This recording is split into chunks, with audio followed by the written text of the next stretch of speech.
નમસ્કાર. મહિલા પીએસઆઈના viral video મામલે ગોપાલ ઇટાલિયાએ કર્યા પ્રહાર. કહ્યું, સરકારી માણસોએ ક્યારેય સમાજને ઉપદેશ આપવો જોઈએ નહીં.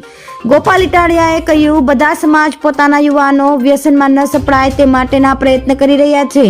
વિડીયો જોઈએ તો આપણને લાગે કે પીએસઆઈની વાત સાચી છે, પણ સરકારી માણસોને સમાજને જ્ઞાન આપવાનો રોગ લાગ્યો છે. કોઈ કોન્સ્ટેબલ બને, મામલતદાર બને, પણ સમાજને જ્ઞાન શું કરવા આપો છો? સરકારી અધિકારીઓ ખુદ કાચના ઘરમાં રહે છે. તેઓ કંઈ પણ ખોટું થતું હોય તો પોતાના ઉપર અધિકારીને કહી શકતા નથી. તમે તમારા ઉપર બેઠેલા અધિકારીને કહી શકતા નથી તો ગામને શું કરવા સલાહ આપો છો? લોકો જીવે છે એ સારું છે, ખરાબ વસ્તુ છે લોકોને ખબર છે. સમાજ પોતાનું જોઈ લેશે. સમાજના આગેવાનો છે. સરકારી માણસોએ જ્ઞાન આપવાની જરૂર નથી. આ નિવેદન પટેલ સમાજના નકારાત્મકતા ફેલાવનારું નિવેદન છે. તમે દારૂ પીધેલાઓને પકડો છો તો બુટલેગરને પણ પકડો. સુરતના સરથાણા પોલીસના એક મહિલા પીએસઆઈ ઉર્વિશા મેંદપરાએ પાટીદાર સમાજના એક કાર્યક્રમમાં ભાષણ આપ્યું હતું. ત્યારે ગોપાલ ઇટાલિયાએ પાટીદાર મહિલા પીએસઆઈના નિવેદનને લઈને પ્રતિક્રિયા આપી. ધન્યવાદ.